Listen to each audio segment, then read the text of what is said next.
se ponga la... Go back to Mexico, you beaner.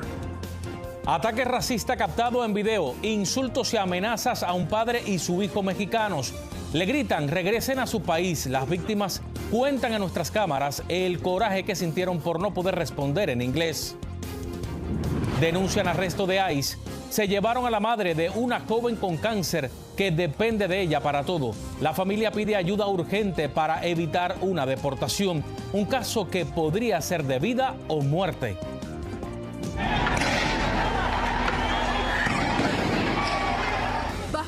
Terror en Colombia, explosiones, balazos y secuestros masivos tienden emboscada a decenas de policías mientras el Cauca se convierte en una tierra sin ley.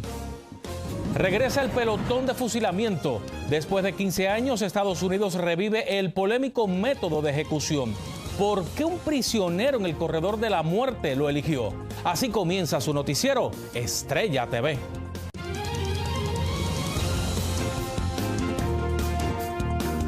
Hola, ¿qué tal? Muy buenas tardes, bienvenidos a su noticiero Estrella TV. Les saluda Abel Álvarez, gracias por acompañarme. Iniciamos con un ataque racista que está causando indignación y alarma entre la comunidad hispana. Cerca de Phoenix, Arizona, un padre y su hijo vivieron momentos de impotencia y temor cuando un hombre los empezó a atacar por el solo hecho de verse como hispanos. Nuestra compañera Laura Ortega nos tiene la historia. Hey, ¿por qué te frenas? Beaner Mexican. I hate beaners. I hope you all die. Beaners. Déjalo que... Así fue como un hombre insultó a un padre hispano y a su hijo mientras transitaban en las calles de la ciudad de Chandler, Arizona. La agresión comenzó cuando el hombre frenó abruptamente enfrente de ellos. No había ningún motivo para que él frenara, no había ningún carro, no había ninguna persona, nada. Entonces frenamos de golpe, quedamos a centímetros de pegarle. Afortunadamente la troca alcanzó a frenar. El hombre después comenzó a provocarlos para así escalar el incidente. Let's go right here. I'm stopped. Let's go. No, Get out. hasta que se ponga la... Yeah. Go back to Mexico, you beaner. Beaner. Wetback. Do you understand? Do you speak English? Yo no le entiendo mucho el inglés, pero lo primero que le entendí fue que mexicanos. Entonces mi primera reacción fue decirle a mi hijo que grabara por si se agravaba la situación, que sacara un arma o algo. Al principio sentí mucho miedo, después coraje, impotencia, porque no hablo el inglés, pero lo entiendo un poquito. Entonces sí le estaba entendiendo todo lo que él me decía. Pero dije yo, ¿cómo le contesto? ¿Cómo te voy a entender que estoy enojado? Aunque al padre y al hijo no les faltaban ganas de responder a la agresión, decidieron evitar problemas. Marcos asegura que la retórica denigrante que ha tenido el presidente Donald Trump hacia los migrantes hispanos ha desatado este tipo de incidentes. Nunca nos había pasado algo así. Nunca en todos los años que tiene mi papá aquí, todos los años que tengo viniendo yo de visita, nunca nos había pasado algo por el estilo, nada parecido. Marcos y su padre decidieron grabar el incidente para reportarlo con las autoridades y aseguran que también levantarán cargos. Ante este incidente, las autoridades mexicanas piden a sus ciudadanos que, en caso de ser víctima de este tipo de ataques, se comuniquen con su consulado local y a la Fiscalía del Condado. Para Noticias Estrella TV, Laura Ortega. Fíjese, aunque el día de ayer el presidente Donald Trump anunciara una pausa de un mes a los aranceles de México y Canadá, hoy el mandatario afirmó que volverá a imponer aranceles a Canadá en ciertos productos como los lácteos y la madera, tan pronto como este viernes. Estas fueron las razones que dio. Because Canada has been ripping us off for years on tariffs for lumber and for dairy products. 250%. Nobody ever talks about that. They'll be met with the exact same tariff unless they drop it. And that's what El 4 de marzo, cuando entraron en vigor los aranceles de Trump, el primer ministro de Canadá dijo que impondría aranceles de represalia sobre más de $100 mil millones en bienes estadounidenses. El drama de las deportaciones masivas de la administración Trump golpeó a una familia en la ciudad de Los Ángeles. Le cuento, Yolanda Magallón, detenida por ICE, deja desamparada a su hija enferma de cáncer. Según su abogado, su arresto y posible deportación es un caso de vida o muerte. Y Fernando Mejía tiene la dramática historia. Vamos a verla. Citlali Tejeda, de 21 años, padece de una enfermedad que necesita tratamiento de quimioterapia. Su madre es la que le ayudaba con ese cuidado. Ella es todo para mí. Ella es pues mi mamá, y ella dejó de trabajar por mí. Ella me cuida, ella me baña, ella me cambia, ella me acompaña en todos lados. El pasado 24 de febrero, Ay llegó en busca del hermano de Citlali, que tenía orden de deportación. Su madre cuestionó a los agentes y por ella no tener documentos también la arrestaron. Ahora se encuentra en un centro de detención con la posibilidad de ser deportada. Not just a sad situation, but potentially it's life-threatening. No solo es un caso triste, dijo el abogado, es un caso de vida o muerte, ya que Citlali depende de su madre. Según él, es un caso muy difícil, que con otra administración quizás no hubiera habido problema, pero que con esta administración las cosas son muy diferentes. La familia desesperada ha hecho manifestaciones en las calles y frente al centro de detención en donde se encuentra Yolanda, en espera de un resultado positivo. Pues me gustaría que le den el corte más pronto y que nos deje verla más pronto que... Un caso que tiene indignados a los defensores de los inmigrantes. Que cuando inmigración se presenta a casas particulares a buscar a un individuo, si no lo encuentran, arrasan con todo mundo dentro de la casa y alrededor de la casa. Es lo que llaman daños colaterales. Vamos a tratar de que la dejen salir bajo fianza y de que el caso sea escuchado en una corte fuera del centro de detención para que ella pueda salir y seguir cuidando de su hija. Sí, mi mamá, pienso que todo va a cambiar. No, todo pues va a ser muy triste, muy diferente. Yolanda tiene audiencia con un juez el próximo martes. Si se le fija una fianza, podría salir en libertad y poder cuidar de su hija. De lo contrario, su caso podría durar meses en resolverse. Fernando Mejía, Noticias Estrella TV. Óigame, aumenta el miedo y la incertidumbre entre la comunidad inmigrante después que se conociera que el presidente Donald Trump planea revocar este mismo mes varios programas, incluido el parol humanitario. La amenaza de deportación para más de 1 millón de personas es latente. Vamos hasta Miami, Florida. Anthony Belchi nos informa qué opciones legales les quedan. La Casa Blanca está dispuesta a revocar este mes las protecciones a más de 1.8 millones de migrantes en Estados Unidos que se acogieron a diferentes programas como el parol humanitario o el estatus de protección migratoria, el TPS, afectando a cubanos, nicaragüenses, haitianos y venezolanos, algo que los dejaría expuestos a procesos de deportación por la vía rápida. Ojalá ocurriera un milagro y ojalá algo cambiara y eso sea reconsiderado. Pero sabes que ese no es el plan. El plan es sacarlos a todos de aquí. El plan también contemplaría retirar los permisos migratorios a más de 240.000 ucranianos que se desplazaron a Estados Unidos a consecuencia de la guerra provocada por Rusia. Carlos es venezolano y está desesperado. Su TPS finalizará en un mes, el 7 de abril de 2025. No quiere quedarse de forma irregular, pero tampoco sabe qué va a hacer si finalmente se queda sin protección migratoria. Sería mentira decirte que no tengo miedo. Por supuesto que tengo miedo. Pero además es un miedo generalizado porque en este momento la comunidad venezolana tiene mucha incertidumbre, tiene muchas dudas. Una inquietud que también se nota en muchos despachos de abogados como este, donde no dejan de recibir llamadas de personas preocupadas. El tiempo se agota, pero aún puede haber un hilo de esperanza, sobre todo para aquellos que hayan solicitado un asilo o quieran acogerse a otra vía migratoria.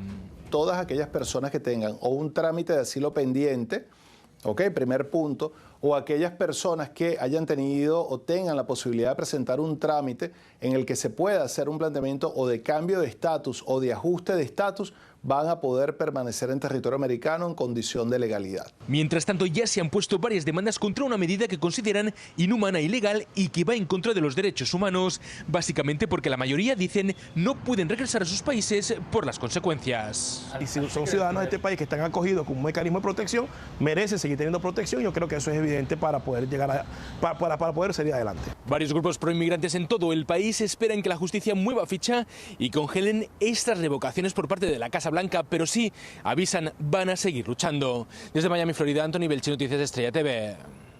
Y luego de que Estados Unidos suspendiera la ayuda militar y de inteligencia a Ucrania, Rusia aprovechó para lanzar un ataque fuera de proporción a la infraestructura del país, algo que provocó que el presidente Donald Trump respondiera con amenazas de imponer sanciones a gran escala al Kremlin hasta que se logre un acuerdo de paz. En la ofensiva rusa, al menos 18 personas, incluidos 4 niños, resultaron heridos. Es momento de ir a una pausa, pero no se mueva porque tengo más al regresar.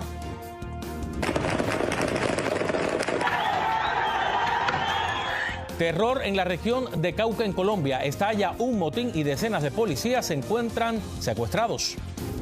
Dictan sentencia sin precedentes al hijo de El Mencho. ¿Cuánto tiempo pasará en prisión? Autoridades estadounidenses realizan la primera ejecución por fusilamiento en 15 años. Le tenemos los detalles en minutos. Gracias por seguir aquí en el noticiero Estrella TV. Cerco mortal y secuestros. Así es como se encuentra la zona de Cauca, en Colombia. Un violento motín convirtió a las fuerzas de seguridad en rehenes mientras la zona quedó sumida en el caos. La tensión crece y el miedo se apoderó de la población. Vamos hasta Bogotá. Carolina Gómez tiene el reporte.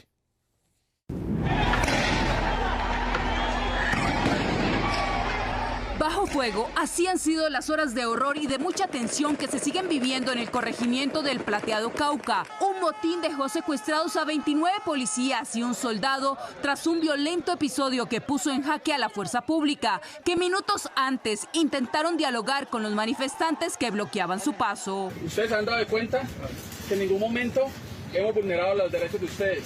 Nos pusieron un cilindro, nos afectaron los soldados, y aparte de eso, nos recibieron con ráfagas. Óigala, óigala. ¿Usted cómo sabe que no son ráfagas de los bandidos? Pero el diálogo no dio frutos y todo comenzó en la vereda La Hacienda, a pocos kilómetros del casco urbano. Según el ejército, las disidencias de las FARC, bajo el mando de alias Kevin, obligaron a la población a sumarse a un ataque contra las autoridades bajo amenazas. Consígame los números de todos los compradores de hoja y nadie absolutamente me compra una roa de hoja hasta nueva orden, listo, hasta que no salga el último militar, y que también los quiero ver allá con la gente, con la población. Vistiéndose de civil para infiltrarse y atentar contra la integridad de nuestros uniformados. La vida y seguridad de los miembros de nuestra fuerza pública es responsabilidad directa de quienes cometieron este repudiable delito. El estallido de violencia quedó registrado en videos difundidos en redes sociales. A pesar de que los policías antimotines intentaron dispersar a los manifestantes con gases lacrimógenos, la multitud rodeó a los uniformados y los retuvo en el coliseo del corregimiento. Acá llevamos el señor del ESMA. Actualmente hay operativos para dar con alias Giovanni y alias Kevin, comandantes de las disidencias, y con las personas responsables del secuestro de los uniformados, hechos que les podrían dar hasta 20 años de prisión. En Bogotá, Colombia, Carolina Gómez para Noticias Estrella TV. Y este viernes en Washington dictaron sentencia al Menchito, hijo del líder del cártel Jalisco Nueva Generación. Rubén Oseguera González, hijo de Nemesio Oseguera, alias El Mencho, fue condenado a cadena perpetua más 30 años y una multa de $6.000 millones por cargos de narcotráfico, posesión de armas de fuego y elementos destructivos. Se alega también que El Mencho es responsable de la muerte de al menos 100 personas, incluyendo 9 efectivos de las Fuerzas Armadas de México. Lo que comenzó como un viaje a las playas de Oaxaca terminó en una tragedia que sacude a México. Varios jóvenes de Tlaxcala desaparecieron sin dejar rastro hasta que sus cuerpos fueron hallados en Puebla. Ahora la investigación apunta a una posible implicación de policías locales. Víctor Blázquez se encuentra en la capital mexicana con lo último de este caso. La desaparición de 8 jóvenes del estado de Tlaxcala que fueron vistos por última vez en playas de Zipolite y Huatulco, en Oaxaca, estremece a México, pues ahora la Fiscalía Estatal investiga si agentes de la Policía Municipal son los presuntos responsables de su desaparición. Y es que los cuerpos de los jóvenes fueron abandonados en el estado vecino de Puebla, en un auto propiedad de una de las víctimas. Las declaraciones de una sobreviviente de nombre Brenda N. son las que podrían vincular a los uniformados. No se puede permitir que un policía estatal o municipal detenga a una persona, lo tire y lo abandone, o sea lastimada o golpeada, o pueda ser torturada. En medio de la desesperación de las familias que perdieron contacto con sus hijas e hijos entre el 24 y 27 de febrero, se levantaron las fichas de búsqueda correspondientes. Después, las malas noticias llegaron. Las autoridades localizaron a 5 varones y 4 mujeres, cuyos cuerpos estaban desmembrados. Las autoridades sugieren que podría tratarse de los jóvenes que buscaban. ¿Pero los chavos sí son de Tlaxcala? ¿Los chavos sí son de...? Tenemos que dejar que termine la investigación. Hay indicios que probablemente algunos cuerpos son de personas de allá. Él me dijo que se iba a trabajar primero me dijo que se iba con unos amigos y yo conozco a la chica que se fue con él y ella igual que se iban, pero pues yo sabía que se iban en grupo de amigos. Aunque no todos los jóvenes se conocían entre sí, sus familias sí comparten el mismo dolor. En un país donde se confía poco o nada en los encargados de brindar seguridad a los ciudadanos, en algunos casos por presuntos vínculos con el crimen organizado. Desconfían de las autoridades, consideran que la autoridad tiene una actitud hostil. El caso tiene muchas interrogantes, como el por qué el automóvil en el que se encontraron los cuerpos apareció casi 250 kilómetros después de donde los jóvenes tuvieron la última comunicación con sus familiares. Dicen que para llegar a ese lugar se hacen 6 horas de camino. En Ciudad de México, Víctor Velázquez, Noticias, Estrella TV.